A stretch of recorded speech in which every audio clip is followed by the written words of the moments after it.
بسم الله الرحمن الرحيم والتين والزيتون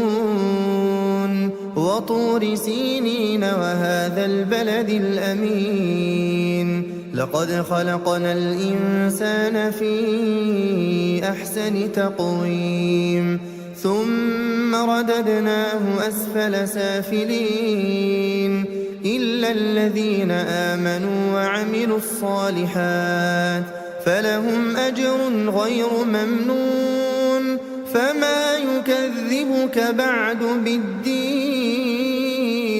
أليس الله بأحكم الحاكمين بسم الله الرحمن الرحيم اقرأ باسم ربك الذي خلق خلق الإنسان من علق اقرأ وربك الأكرم الذي علم بالقلم علم الإنسان ما لم يعلم كلا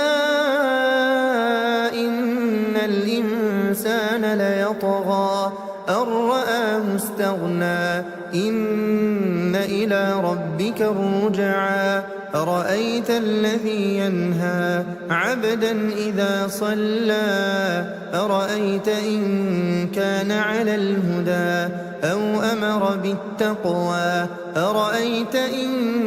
كذب وتولى ألم يعلم بأن الله يرى كلا لئن لم ينته لنسفعا بالناصية ناصية